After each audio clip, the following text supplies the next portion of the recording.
Layla had a rule about walls. She read them the way other people read faces, quickly without meaning to, cataloging what was cracked and what was merely dirty, and what had been painted over so many times the original surface was anyone's guess. It was a habit she had carried from Aleppo, refined in Beirut, and brought with her to London like a piece of luggage she had not chosen to pack. Walls in this city were different from walls back home. They were thicker. They said less. But they still said something, if you knew how to listen. The wall in the executive suite of the Aldenmere Hotel said, "Someone important stayed here once, and someone with no taste redecorated after." Layla noted this without judgment. She was not here for opinions. She was here for the 17-minute window between the last guest's checkout and the arrival of the next, a Czech diplomat, according to the booking sheet Mrs.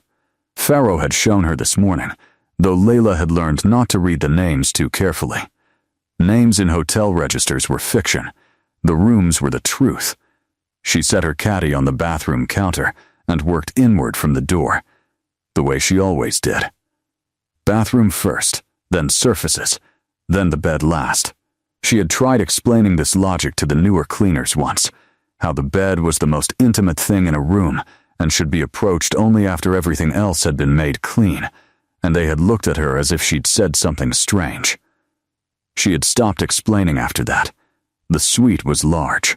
3 rooms, not counting the bathroom. A living space with a desk and 2 chairs arranged too formally for anyone to actually sit in comfortably. A small dining area that smelled faintly of the previous guest's breakfast order, and the bedroom beyond a half-open door. She worked in silence. The hotel pumped ambient sound through the corridors. Something meant to feel like music but wasn't. But it didn't reach the rooms themselves, and Layla had learned to find the quiet in that. Her phone buzzed against her thigh. She glanced at it without breaking rhythm. Her sister Hannah again. 3 missed calls this week already, and it was only Wednesday. Layla knew what the calls were about. She would call back on Sunday, when she had the words for it, when she had gathered enough of herself to sound like someone who was managing. She was not managing, but she was working, which was close enough. The inscription stopped her in the living room. It was on the wall above the desk, or rather, it was in the wall, pressed into the plaster in a way that seemed too deliberate for accident and too old for any recent renovation. Arabic letters, classical in style, the kind she hadn't seen outside of manuscripts and the memories she kept in the part of her mind she rarely opened. Someone had painted over it. Cream, the same cream as the rest of the room, but the paint had settled differently over the raised lines, and in the afternoon light that came sideways through the curtains, it was perfectly visible. Layla put down the cloth she was holding. She stood in front of the inscription for longer than she should have. 17 minutes was not a window for standing and reading walls, but her body had made a decision her mind hadn't caught up to yet, and her feet had stopped moving, and her eyes were working through the letters the way her father had taught her. Right to left, each word a small architecture, built to hold weight. It was a seal. She recognized the form before she understood the content, the circular structure, the layered meanings, the way each line carried 2 readings depending on where you placed the emphasis. Her father had shown her seals like this in his workshop in Aleppo, among the manuscript pages he kept in the flat wooden cases that smelled of cedar oil. He had called them binding scripts, words that did not merely describe an agreement but enacted one, words that, in the old understanding, constituted the thing they named. This one was damaged. 2 characters in the 3rd line had been worn away by time or water or the kind of carelessness that came from people who didn't know what they were looking at. Without them, the seal was open, incomplete. Like a lock with a missing pin, Layla knew what the missing characters were. She had known from the 2nd line, the way you knew the end of a sentence in your mother tongue before it was finished. She should have kept moving. She had 6 more rooms on her list, and Mrs. Farrow tracked completion times on a spreadsheet that she updated with visible satisfaction at the end of each shift. Layla had never been flagged on the spreadsheet. She had worked very hard not to be flagged on the spreadsheet, because being noticed in a hotel uniform was rarely advantageous, and she had learned this lesson in ways she didn't revisit often. She reached into her caddy. Among the spray bottles and folded cloths, in the small zippered pocket she kept for her own things, was a fine point pen. Black ink, archival quality. She had started carrying it after the first week in London, when she realized she could not stop seeing text everywhere, on buses, on coffee cups, on the undersides of receipts, and that her hands needed something to do with what her eyes kept finding. She had filled the margins of 3 notebooks since arriving. She had not shown them to anyone. She uncapped the pen. Her hand steadied in the way it always steadied when she worked. The tremor that lived in her wrists from the years of carrying things across borders went quiet, and her fingers became something else. She pressed the pen to the wall, and she completed the seal. It took 43 seconds. She knew because she counted them, the way she counted everything that mattered, as a way of making it real and finite and survivable. When she lifted the pen, the inscription looked complete. It looked, for the first time in however long it had been broken, like itself. She did not feel anything in particular. She recapped the pen, picked up her cloth, and finished cleaning the room in 11 minutes. She was on time for the next one. She did not think about the wall again until 3 days later, when the man was already in her life. His name, according to the hotel registry, was Cassian Vael. Layla learned this not from Mrs. Farrow, who guarded guest information with the vigilance of someone who had once been sued over it, but from the booking printout she'd glimpsed on the housekeeping desk on Thursday morning when she was collecting her assignment sheets. Suite 14. Extended stay, duration unspecified. Requests: no housekeeping between midnight and 6 a.m. Additional note, written by hand in Mrs. Farrow's precise script: do not disturb under any circumstances. The hand note was unusual. Mrs. Farrow typed, everything. Layla was assigned to the adjacent corridor, not Suite 14 itself, which meant she would not normally have encountered him at all. The Aldenmere was a large enough hotel that its guests moved through it like ships on separate courses, visible only in the lobby and the lift, intersecting rarely and briefly. Layla had worked there for 14 months and could name perhaps 8 guests by face. Most of the time, she cleaned rooms that contained traces of people, a coffee cup with a lipstick mark, a novel left open and face down on the nightstand, a child's drawing left on the pillow by accident, rather than the people themselves. She met Cassian Vael on a Thursday afternoon because a cart with a broken wheel sent her 20 feet further down the corridor than she was meant to go, and because the door to Suite 14 was open, not propped open, not accidentally ajar, open, in the way that suggested someone had considered closing it and decided against it. The afternoon light from inside the suite fell in a long, pale rectangle across the corridor carpet. Within it, she could see the corner of the desk, and at the desk, a man. He was writing, or rather, he was bent over something on the desk's surface in a way that looked like writing, but had the stillness of reading. The particular forward lean of someone who had forgotten they had a body. His hair was dark, and fell forward over the side of his face that she could see. His hands were visible, one flat on the surface, and one holding what appeared to be a very old document, the paper a deep amber color that meant age rather than design.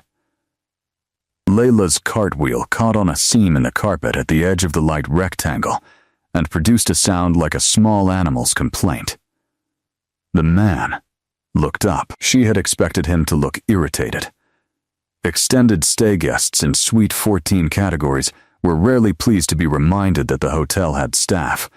Instead, he looked at her with an expression she could not immediately classify. Not irritation, not surprise. Something more like the focused attention of someone who had been waiting for a particular thing and was now uncertain whether this was it. "Sorry," Layla said. "The wheel." He looked at the cart, then back at her. "It needs a new axle pin," he said. "The left rear." She had not expected a specific mechanical diagnosis. "I know," she said. "I've put in the request." A pause. Not an awkward pause, more like the kind of pause that happened when someone was genuinely considering what to say next, rather than merely waiting their conversational turn. She noticed it without knowing why she noticed it. "How long ago?" he asked. 3 weeks. Something that might have been wry acknowledgement passed across his face. "Hotels," he said, as though this explained something universal about the relationship between reported problems and their resolution. Layla found she agreed. She moved the cart past the doorway and continued down the corridor. When she reached the end and turned toward the service lift, she was aware that she had not looked back, and that this felt like a deliberate choice rather than indifference. She thought about the inscription on the drive home.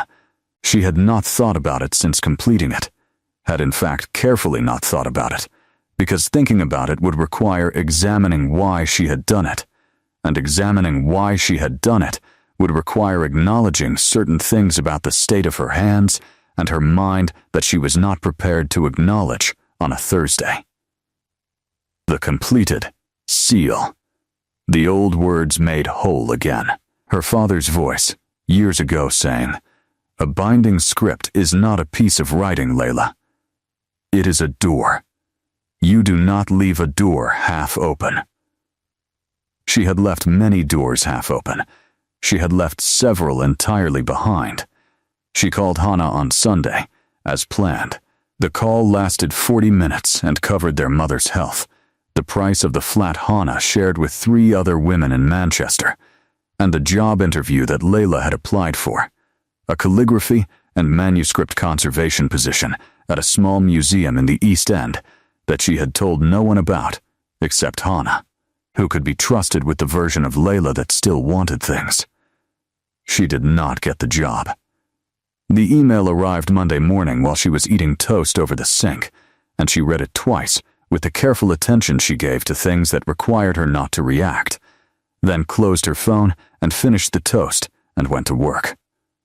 On Monday afternoon, her assignment included Suite 14. Mrs. Farrell had pulled Leela aside before the shift began. "The gentleman in 14 has requested continuity of service," she said, in the tone she used for unusual requests that she had decided not to question. "That means the same housekeeper for the duration of his stay. You'll add it to your regular rotation. How long is his stay?" "Unspecified." Mrs. Farrow paused, then added, "He asked specifically for the woman with the cart with the broken wheel." Layla processed this without visible reaction. Mrs. Farrow was watching her, which meant visible reactions would be noted and added to the invisible file she kept on each member of her staff. "The wheel's been fixed," Layla said. Nevertheless, she went to Suite 14 at 2 in the afternoon, knocked twice as required, and waited. The door opened before she had finished the second knock, which meant he had heard her coming. She filed this away. The suite was largely as she had left it the first time she'd cleaned it 3 days ago, which meant he was either very neat or very careful or both. The amber document was no longer on the desk. In its place were several sheets of paper covered in handwriting she would have needed to look at more closely to read, and she made it a point not to read guests' papers. She began with the bathroom. He stayed at the desk while she worked.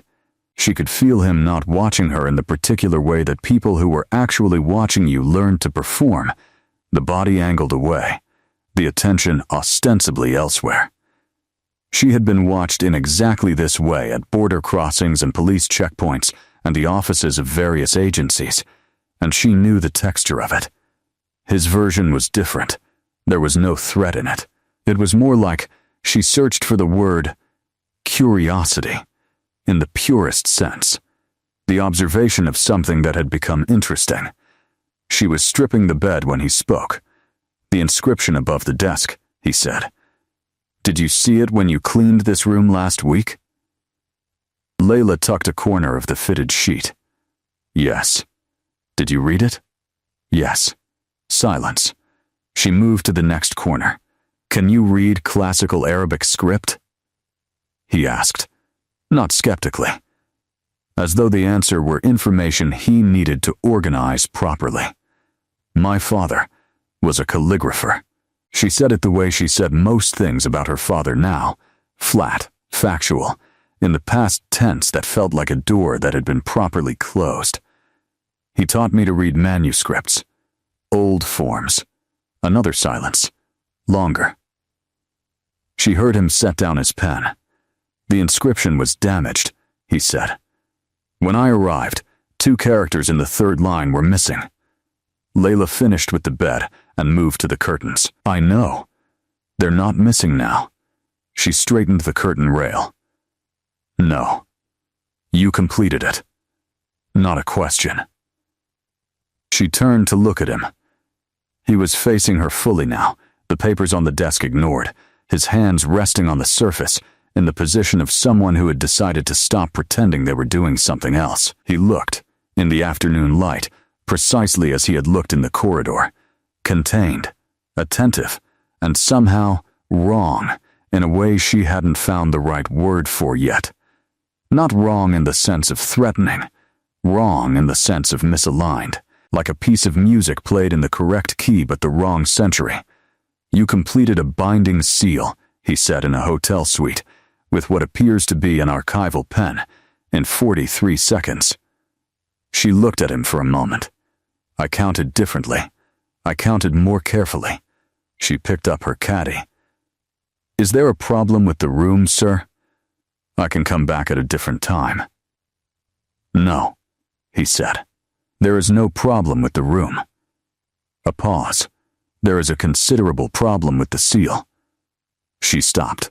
Which is? She asked, without turning around. It works, he said. She turned around. The man at the desk, Cassian Vielle, extended stay, duration unspecified, was looking at her with an expression she had now seen enough times to begin to identify. It was not desire. It was not calculation. It was the expression of someone who had been carrying a very specific problem for a very long time and had just watched a stranger solve a piece of it by accident and was now trying to determine whether to be relieved or terrified. Layla thought she understood the feeling.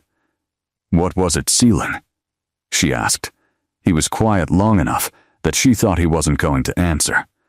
Then he said, A record. Very old. The covenant that established the terms under which my people, exist in this city. In most cities. He chose his words with the care of someone translating in real time, not between languages, but between assumptions.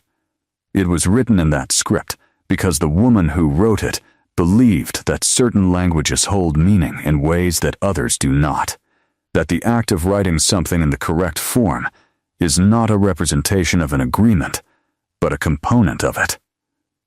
Blood scripts, Layla said. It came out of her mouth before she decided to say it. He went very still. What did you call them? My father called them binding scripts, but the older term, the one in the manuscripts he studied, was blood scripts, because the ink was sometimes made with. She stopped. You know what they were made with. Yes, he said. I do. The afternoon light was shifting. The room had that quality of a late winter afternoon in London, everything going amber and then going dim, the city outside the window becoming less specific and more atmospheric. Layla had lived in this light for 14 months and still found it melancholy. It reminded her of the light in her father's workshop in the last years, when he had stopped taking commissions and spent his days reading instead of writing, as though writing had become something he was afraid of. She had not thought about her father's workshop in 6 months. She had thought about it just now twice. My father died, she said. because apparently she was saying things now, before he could finish what he was working on. He was restoring a manuscript, Abbasid period, very damaged. He had been working on it for 3 years. When he died, it was 70% complete. She set the caddy down on the floor. Not a conscious decision. I couldn't finish it. I couldn't. I knew how. I knew exactly how. But I couldn't make my hands do it. And eventually the manuscript went to someone else, to a conservator in Istanbul who finished it correctly, and it's in a collection now, and I know it's fine, and I still think about the 30% he didn't reach. She stopped. She had said more in the last 30 seconds than she had said to another person in weeks. She looked at the man at the desk and waited for him to do something with it. He didn't offer condolences. He didn't say he was sorry, which was what most people said, which meant nothing beyond the fact of their own discomfort. He looked at her with the same focused attention he had given her from the beginning, and then said, "When did you last do calligraphy? Your own work, I mean. Not what you did on the wall." The question was so direct it took her a moment to answer. 4 years ago. Before he died. Yes. He nodded, not with sympathy, with the recognition of someone who understood, from personal experience, what it was to stop doing the thing you were best at because doing it reminded you of a loss. "The seal you completed," he said, after a moment. It wasn't random, what was missing. The 2 characters, do you know what they meant? Yes. Tell me. She thought about it. The first was the character for witness. The second was the character for return. She looked at the wall above the desk, where the inscription sat complete in the afternoon light. Together they form the compound meaning, to be witnessed in one's returning. To come back to a thing and have that return acknowledged. The room was quiet for long enough that the ambient sound from the corridor became audible. A cart somewhere, a door, the particular silence of a large building pretending to be smaller than it was. "My name," he said finally, "is not exactly Cassian Vielle." "I know," Layla said. "Hotel registers are fiction. What I am," he said, "is not exactly what you would assume from looking at me."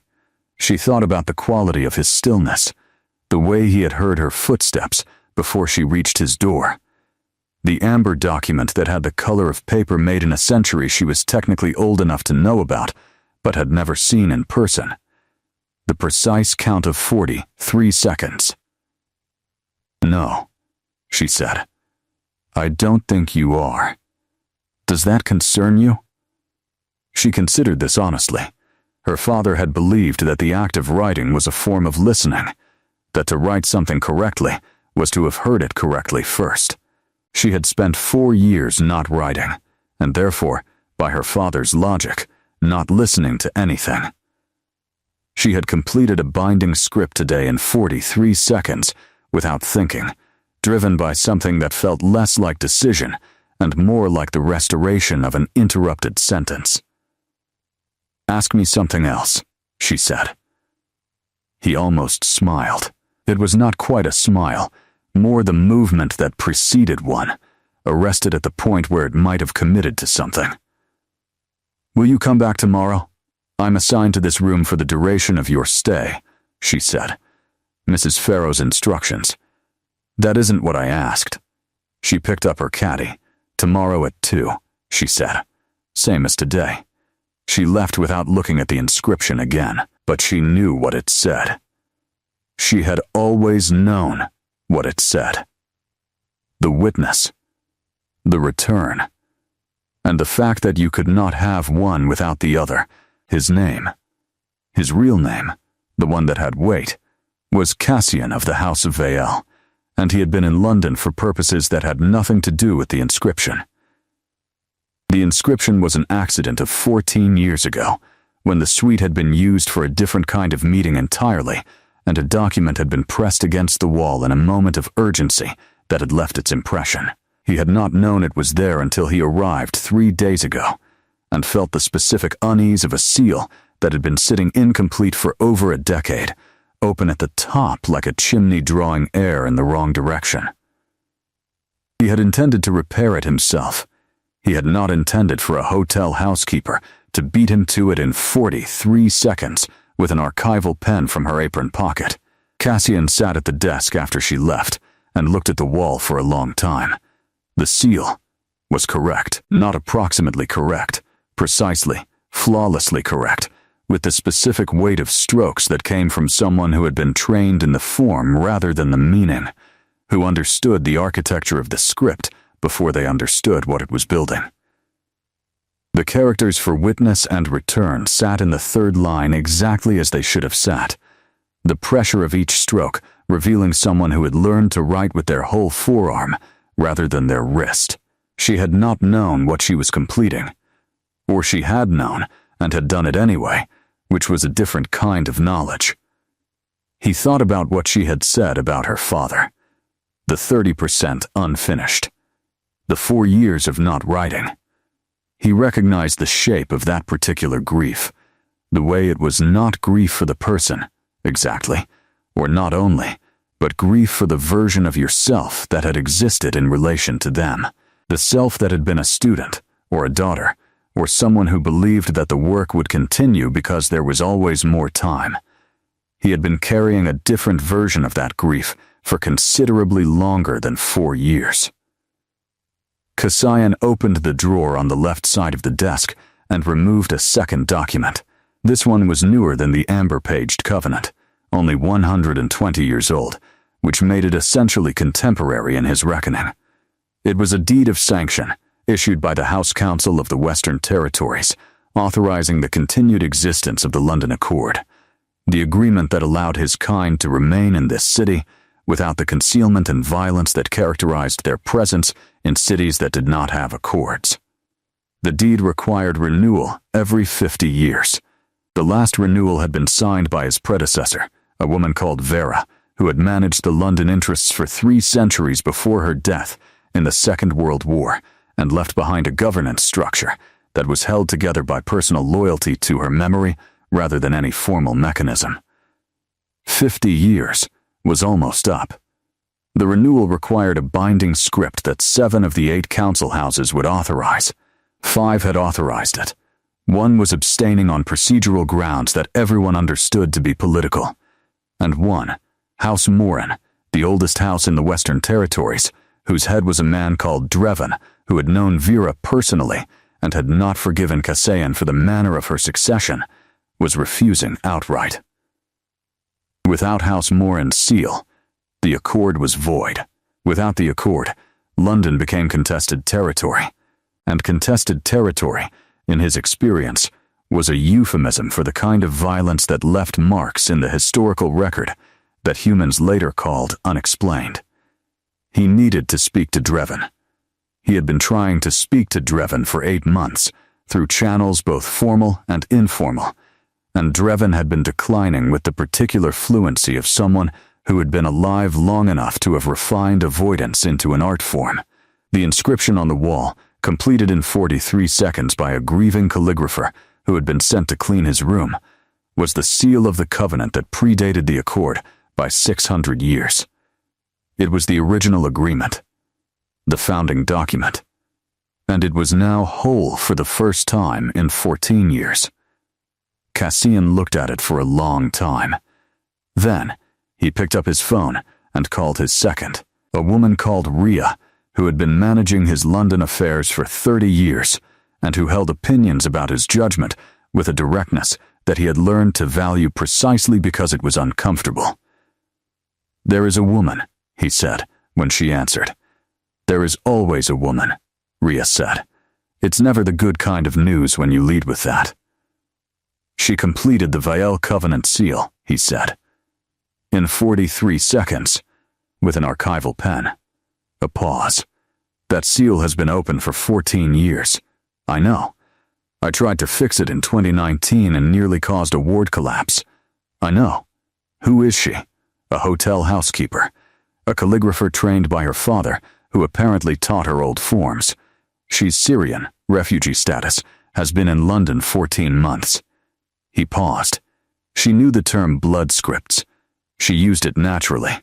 Rhea was quiet for long enough that he knew she was doing what she always did when processing important information, standing very still and doing it thoroughly before she spoke. Does she know what she fixed? She knows the seal is old and significant. She doesn't know it's functional. Or she may know that and be choosing not to address it directly. Can you tell which? Not yet. Cassian, Rhea's voice shifted to the register she used when she was about to say something he would not enjoy. The Morin situation. If word reaches Dreven that the founding covenant is whole again, that it's been restored by a human, a trained calligrapher with blood script knowledge, I know. He will either want to use her or want to remove her. He is not capable of a third response. I know that too. Then you understand that you cannot simply have her clean your room and go home. She asked me what the seal was sealing. He said. I told her. Partially. Rhea made a sound that was not quite a sigh and not quite a word. How much? Enough that she understood it was real. Enough that she stayed to hear it. And then? She said she'd come back tomorrow at 2. Another silence. Then keep her out of the political situation as long as possible. If Morin finds out before we've secured her position, we lose the advantage entirely. She is not an advantage, he said. She is a person. Cassian. The word was gentle in the way that genuine concern was gentle. She completed a binding seal that half the council houses have been trying to restore for 14 years. In this world, that makes her both. He looked at the seal on the wall. The characters for witness and return, written in the hand of someone who had learned the form from a man who believed that writing was a form of listening. I know, he said. Rhea had managed Cassian's affairs for 30 years, which meant she had managed his mistakes for 30 years, and she had developed a fairly comprehensive taxonomy of the ways things could go wrong when he became interested in someone. He was not reckless. That was important to understand. He was not the kind of person, the kind of being, who acted without calculation. But he was capable of a particular form of blindness that afflicted those who had lived long enough to become very good at reading most situations. He would see clearly, analyze correctly, understand the stakes with precision, and then make the choice that prioritized the human thing over the strategic thing. Not because he had failed to see the strategic thing, but because he had decided it mattered less. This was, in Rhea's experience, both his best quality and his greatest liability. She drove to the hotel on Tuesday morning, before the human was scheduled to arrive, and sat with him in the suite for 2 hours while he showed her the completed seal. She stood in front of it for a long time. Her pressure distribution is perfect, she said finally. Yes, the angle of the witness character. It's the old form, the one that predates the standardization. I haven't seen that form outside of manuscripts. No. She learned it from her father. Who learned it from someone? Cassian said. The line goes back. It always does. Rhea turned away from the wall. I want to be in the room when she comes today. No. Cassian. She is learning to trust a situation that gives her very little basis for trust, he said. She cleans hotel rooms for a living, and she completed an ancient seal. And now, the man who occupies that room knows too much about how long it took her to do it. Adding a second unknown person to the equation is not the way to maintain whatever is building. Rhea looked at him. What is building? He didn't answer immediately, which was, she had learned, his version of an honest answer. She hasn't written in 4 years, he said. Since her father died, she knows exactly how to do the thing she has been unable to do, and she did it in 43 seconds without making a decision about it. That means the decision was made somewhere she doesn't have full access to. The seal called her, Rhea said. The seal needed completing. That's the same thing. He was quiet. Outside, London was doing what London did in February, not raining exactly, but preparing to rain in a way that had already made everything damp. Rhea had lived in this city for 50 years and still found its weather a passive form of aggression. I need her to understand what she completed, Cassian said. Not as a function, as herself. If she understands it as a function, something that happened to her, something she was used for, she'll close. She'll go back to not writing. She's been practicing closing for 4 years. And if Drevin finds out before she's ready, then we deal with Drevin. That's a plan with no middle. I'm working on the middle, he said. Rhea looked at the seal one more time, the founding covenant of everything they had built in this part of the world, restored by a hotel housekeeper with an archival pen. She thought about the contingency that Cassian was not saying out loud, that Drevin's objection to the Accord renewal was not actually procedural or even political, but was, at its root, about the kind of world he wanted to live in. A world in which the founding covenant was whole was a world in which the old agreements had force, in which humancraft and vampire covenant were not separate systems, but a single continuous one. Drevin would not want that. Drevin had been arguing for 60 years that the separation was absolute and essential, and that any blurring of it was a path toward a chaos that only the very old could properly understand. The very old were sometimes the last to understand anything. Don't tell her more than she asks, Rhea said finally. But don't hide what she has the right to know. I know. And Cassian. She picked up her coat from the chair. When she asks why you're being careful with her, and she will, because she's clearly not someone who misses things, tell her the truth. Which truth? The one that isn't about the seal, Rhea said, and left. She came at 2, as she had said. Layla had spent Tuesday morning at the museum, attending a public lecture on Mamluk manuscript conservation that she had bookmarked 3 months ago and repeatedly failed to attend. She had sat in the 3rd row and listened to a woman describe the process of lifting damaged text from degraded vellum, and her hands had done the thing they sometimes did in such situations, had moved slightly, the fingers tracing shapes against her thigh in a vocabulary she had thought she'd forgotten. She had not forgotten. That was the problem. She arrived at Suite 14 with her caddy and her cart, which now had a functioning wheel, and knocked twice. The door opened before the second knock, as it had the day before. She noted this again, and filed it in the category of things that did not have obvious explanations, but also did not require immediate action.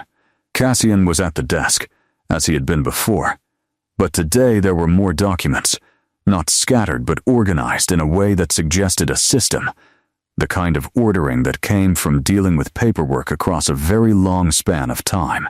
He moved several of them to one side when she came in, not as though he were hiding them, but as though he were clearing space for the conversation. The museum lecture, he said. Mamluk manuscript conservation. She looked at him.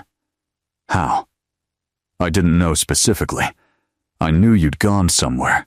He looked slightly uncomfortable, which was itself interesting, because discomfort required caring about being perceived a certain way, and she hadn't expected that from him. There are things I can. He paused. There are aspects of your physical presence I perceive differently than a person would. I knew you'd been in contact with old materials recently. The lecture was an inference. What else do you infer? That you're not sleeping well? That you eat at irregular times? That you've been in London long enough to stop finding it strange, but not long enough to stop finding it cold? He looked at the desk rather than her. That you were very careful about what you let yourself want. Layla set down her caddy. What is it that I've done? She asked. The seal. I've been trying to understand what it means that it's complete. You said it works. What does that mean for the thing you described? The covenant, the agreement. It means it has force again, he said. A binding script without its full text is like a law that hasn't been signed. It exists, it describes an agreement, but it doesn't bind anything. What you completed, it restored the binding, and the covenant is between. My kind in this city, he said. The agreement under which we exist here, at terms that are not, he chose the word carefully. Predatory. She absorbed this. You said my kind. I've been thinking about that. Have you arrived at a conclusion? Several. She sat down in one of the chairs that no one was apparently meant to sit in. He watched this, without comment. You heard me coming before I reached your door both times. You counted my exact seconds more accurately than I did. You knew I'd gone somewhere today from something about how I smell, apparently. The document on your desk the first day was the wrong color for anything recent. She looked at him. And you've been here an extended stay of unspecified duration in a hotel suite that has a 600-year-old inscription above the desk. That last one could be coincidence, he said. No, it couldn't. He almost smiled again. Closer this time. No, he agreed. It couldn't. Vampire is the word that most of the source material would use, she said. I'm not attached to the word if you prefer something else. Vampire is accurate enough. He said it the way one might say any technical term, neither with pride nor with apology, simply as a classification. My house has been present in this part of the world for approximately 900 years. We existed here before the word existed, which is why I sometimes find the word slightly misaligned with the experience. My father would have found that interesting, Layla said. Tell me about him. She looked at the wall, at the seal she had completed without deciding to. He believed that certain forms of writing were not representation, but reality, that the act of correctly writing a thing was, in some important sense, the act of making it so. He came to calligraphy late. He was an architect first, and then something happened, I don't know exactly what, and he gave up the architecture and spent 30 years working with text. She paused. He was very happy doing it, happier than I ever saw him otherwise. And then at the end he couldn't anymore, and he still went to the workshop every day and sat with the manuscripts, and I used to wonder what that cost him, to be in the presence of the thing and not be able to do it. What stopped him? His hands. She looked at her own hands, the steadiness that came when she worked with the pen. They shook. He had a condition that came on in his 60s. He could hold a pen, but he couldn't control it the way the work required. He tried adaptations, different instruments, different positions. Nothing was right. She was quiet for a moment. He said once that the worst thing wasn't not being able to do it.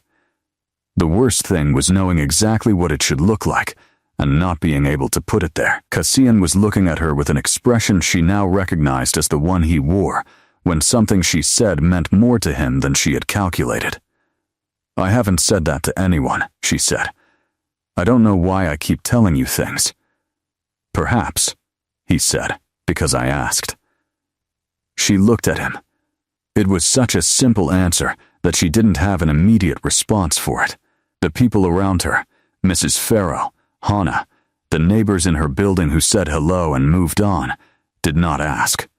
They offered sympathy or advice or nothing, but they rarely asked. The asking was its own thing. Tell me about the political situation, she said. The thing you haven't told me yet. He was quiet for a moment. Then, he told her about Drevin. The next 3 weeks had a structure that Layla didn't name to herself while she was inside it. She came to Suite 14 every day at 2, cleaned it in the abbreviated way of rooms where the occupant was present, and the actual cleaning took 20 minutes, and the rest of the time was conversation. She learned incrementally the architecture of the problem, the accord, the renewal, the 5 houses that had authorized, the one abstaining, and Drevin of House Morin, who was 190 years old and had spent most of those years becoming very good at refusing things. She learned that Cassian had been attempting to reach Drevin through intermediaries for 8 months, and that each intermediary had returned with some variation of the same answer. The matter was under consideration.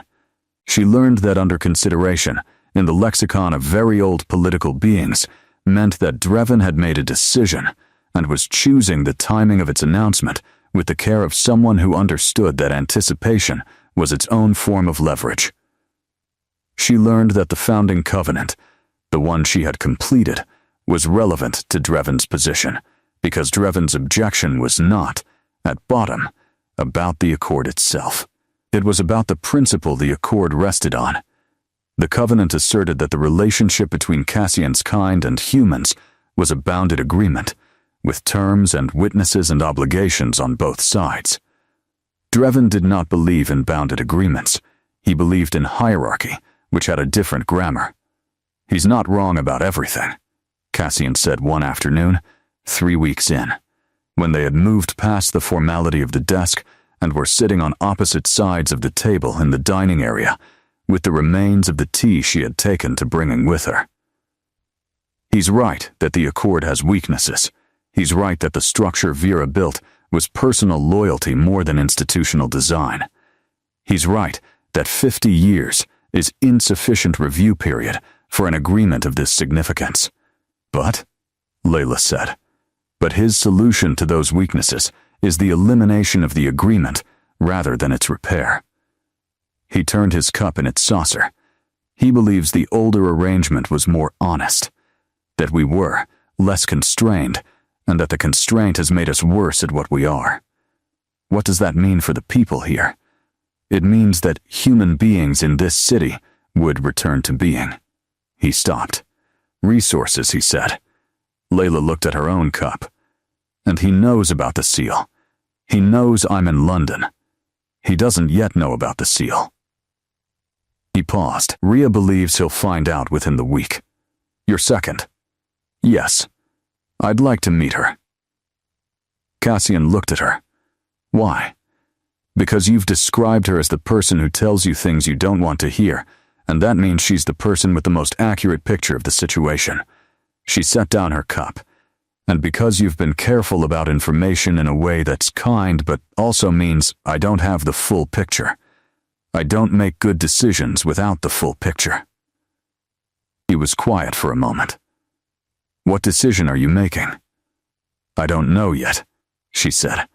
"That's why I need the full picture." Rhea came the following day.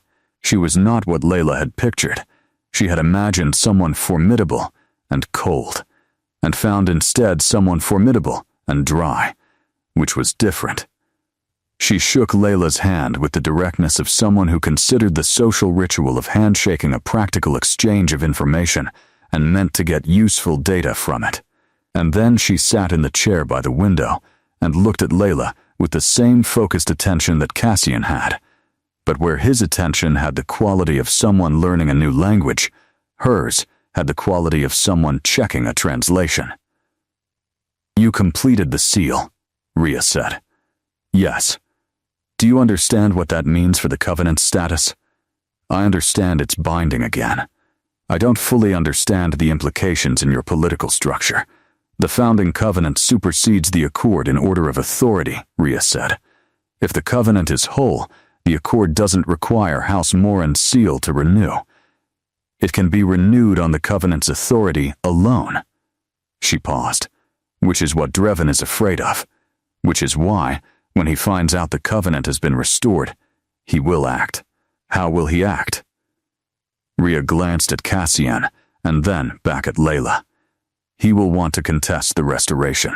He'll argue it was improperly completed, that a human calligrapher doesn't have the authority to restore a vampire covenant." "And does she?" Layla said. "Does a human calligrapher have that authority?" "The covenant was written by a human calligrapher," Cassian said. The room was quiet. "The woman who wrote it," Layla said slowly, "was human." "Yes, a calligrapher from Baghdad, 9th century, who understood the forms as your father understood them, as reality rather than representation. Drevin knows this.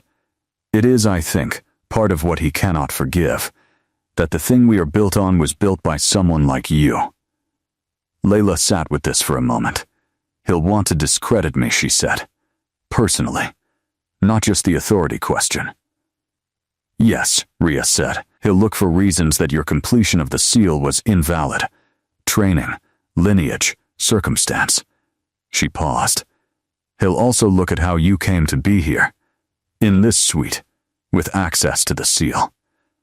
He'll think I was placed here. He'll think you were used, Rhea said. Not gently, but not harshly. As fact. The question is whether that's true. Layla looked at Cassian. He met her look without moving, without the slight adjustments that most people made when placed under examination. The seal was an accident, he said. I did not know it was there. I did not know you would be assigned to this room. I did not know you could read classical Arabic script, let alone restore the form.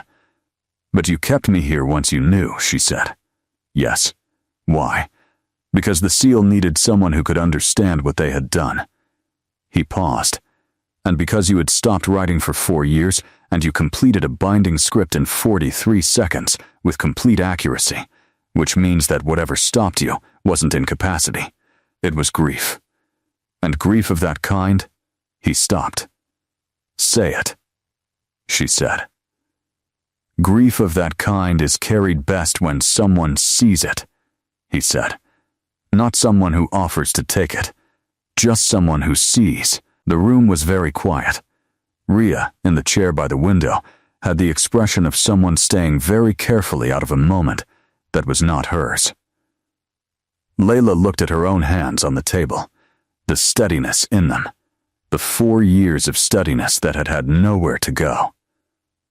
My father believed, she said, that to write something correctly was to have listened correctly first, that the writing was not the point, the listening was. She turned her hands over. I think he was right. I think I stopped writing because I stopped listening. Because I was too afraid of what I would hear. What were you afraid of hearing? Cassian asked. That he was gone, she said.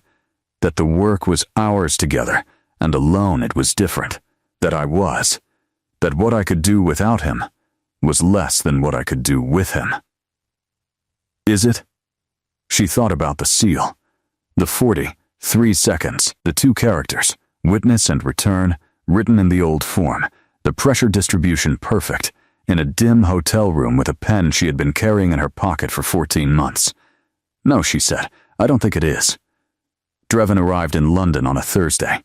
Rhea told Cassian at 6 a.m., and Cassian told Layla at 2 when she came for her shift, and Layla received this information with the flat attention she gave to things that required her not to react until she had finished processing them. How long do we have? She asked. He'll make contact by tomorrow. He prefers mornings. What does he want to happen? He wants me to admit the seal restoration is invalid. If I do that, the covenant remains open, the accord renewal requires house approval, his veto holds, and the accord lapses at the end of the period. And if you don't admit it, then we proceed on the covenant's authority and he challenges it formally, which means a convening of the old houses that hasn't happened in 60 years and will be. He paused. It will be complicated. But the accord continues? During the challenge period, yes. The accord can't be dissolved while its authority is under formal contest. Layla thought about this. He'll try to discredit me at the convening. Yes, he'll have 60 years' worth of political relationships and a very persuasive argument about the impropriety of human involvement in covenant matters. Yes, and you'll have, she looked at the inscription above the desk, a hotel housekeeper who can write classical Arabic script, who completed the founding covenant of London in 43 seconds, Cassian said, with complete accuracy, in the form that the original calligrapher used, the form that no one outside of very old manuscripts has been seen to use in living memory. Do you know who taught my father? Not yet. Rhea is working on it. He paused. We believe it may be significant. You believe there's a line. There are always lines, he said. That's the old understanding, the one Dreven is trying to erase. She stood up and went to the desk. She looked at the seal for a long time, the witness and return characters she had written without deciding to, in a form her father had taught her, which he had learned from someone, which went back somewhere. Lines that didn't always know they were lines until someone followed them. I want to be at the convening, she said. Layla. I completed the seal. If its validity is being challenged, I should be the one to speak to how it was done. She turned to look at him. Can I be there? He was quiet for a long enough moment that she could feel the calculation in it. Not coldness, but the particular mental process of someone who was genuinely weighing things against each other with the care that came from having been wrong before. I cannot guarantee your safety, he said finally. I'm not asking you to guarantee anything, she said. I'm asking if I can be there. Yes, he said. If you want to be. The convening was held in a house in Mayfair that had been purchased in 1887 and had not, Layla estimated, been significantly redecorated since. She arrived with Cassian and Rhea on a Friday morning, wearing the good coat she had bought in her first month in London and rarely found occasion to wear, and she walked into a room full of very old beings and felt them register her the way a room registered a new element.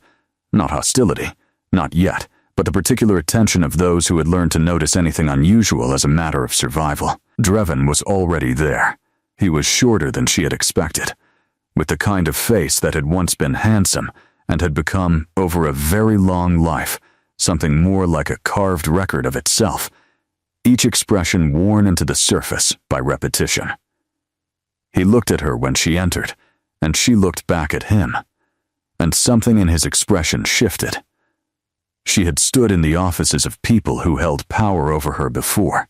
She had stood in the offices of immigration officials and housing authority representatives and HR departments. She had learned, in those offices, that the most important thing was not to look like you were waiting for permission.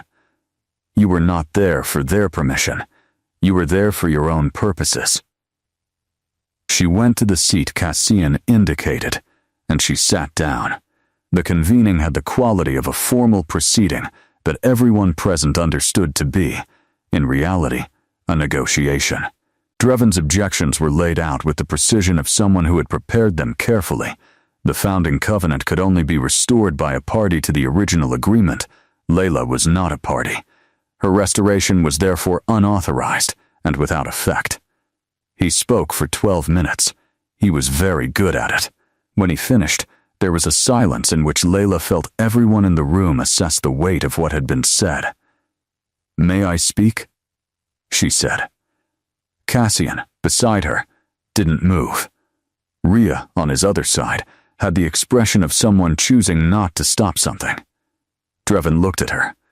"You may," he said in the tone of someone granting permission they believe is irrelevant.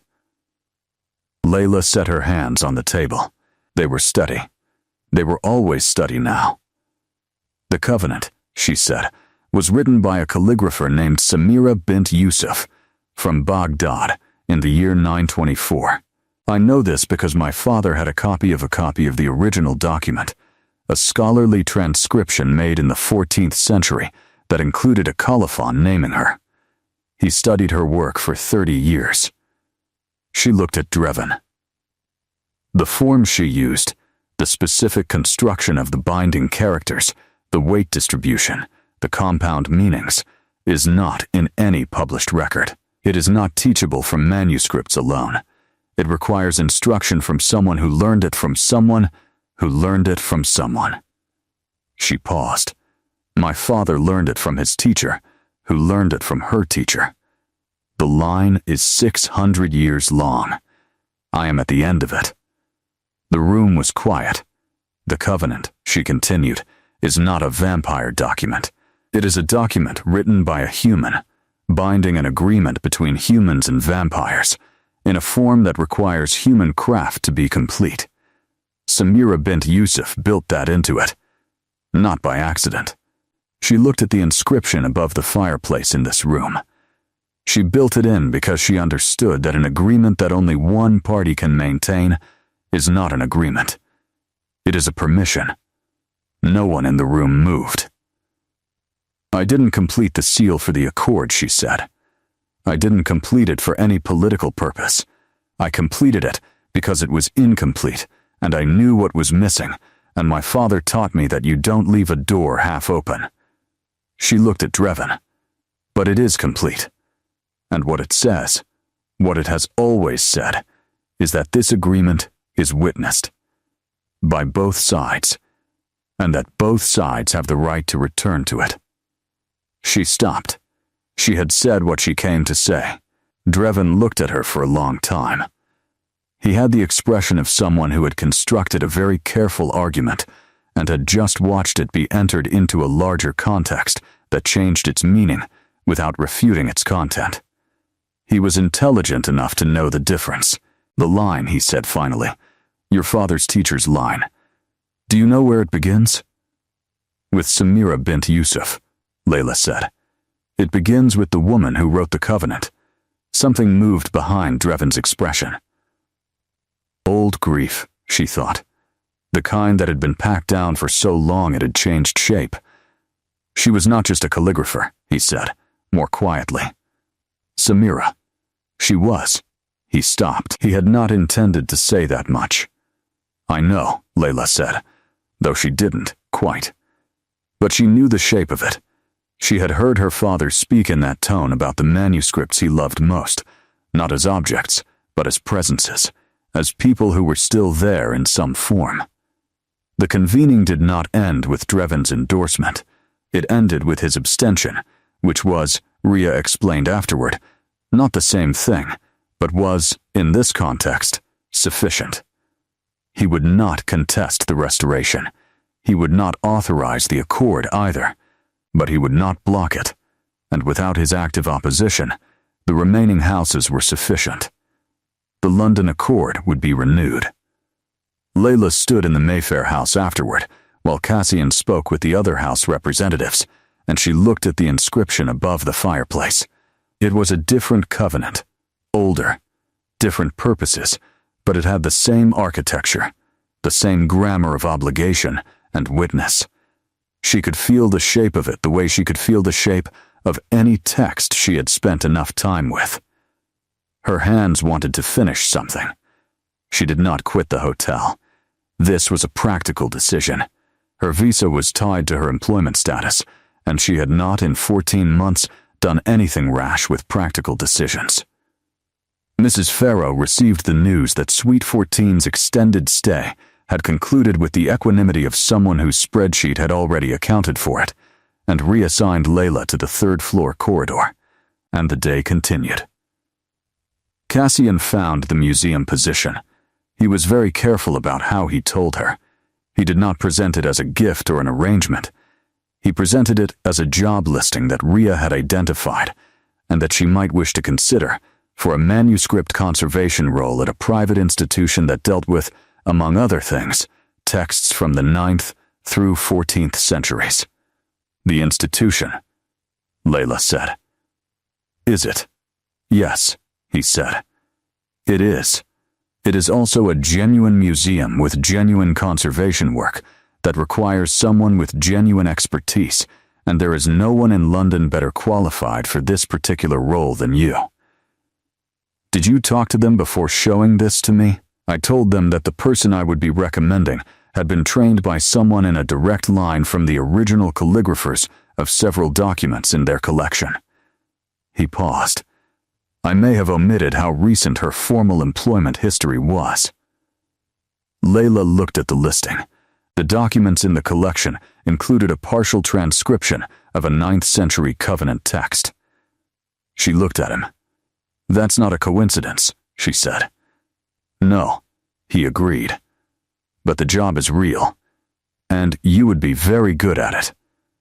She thought about her father's workshop, the manuscripts in their cedar, scented cases, the way his hands had moved before the shaking started, with the certainty of someone who had learned to listen before they learned to write.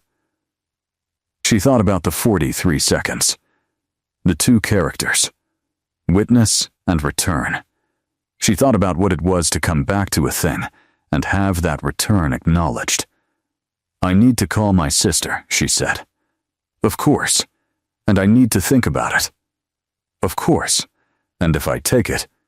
She stopped. "Yes?" he said. "If I take it," she said, "it doesn't change what I am. I'm still a housekeeper with refugee status and a dead father and 4 years of not writing behind me." "I know," he said. "That's not a problem to solve. It's who you are." She looked at him. He was sitting very still in the particular way he had, not stillness from tension, but from the patience of something that did not experience time the way she did, that had learned to inhabit the present moment without the constant human calculation of what came next. She thought, not for the first time, about the quality of being witnessed, not saved, not chosen, just seen, by something that had enough years in it to see without agenda. "Ask me again," she said, "in a week, when I've thought about it properly." "All right," he said. "And in the meantime..." "Yes?" "Don't stop asking things," she said. "People who ask are..." She searched for the word. "Rare." He almost smiled. The closest he'd come. It settled, this time, into something that was actually a smile. Not wide, not performed, but real in the way that things were real when they were earned. "I know," he said. "I'll ask." She called Hannah that Sunday. The call lasted 2 hours, which was longer than any call they'd had since their mother's last hospitalization, and covered the job, and the museum, and the thing she was still learning how to describe to someone who hadn't been there. "Is he good to you?" Hannah asked.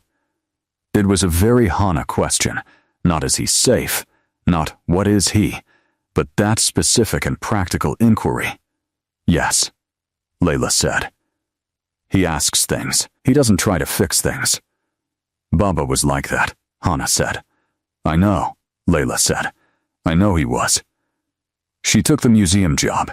She gave her notice at the hotel on a Wednesday, and Mrs. Farrow shook her hand with the warmth she reserved for people who had never appeared on her spreadsheet in red, and said she hoped it worked out, and Layla said she hoped so too, and meant it in the specific way you meant things when they were still becoming real. On her last day at the Aldenmere, she went back to the 3rd-floor corridor. The executive suite she had cleaned first, on the day she had found the inscription, was empty now. A different guest would arrive tomorrow, and bring their own traces, their own fiction of a name in a register, their own unread wall. She went inside and looked at the inscription above the desk. It was still there. Of course it was.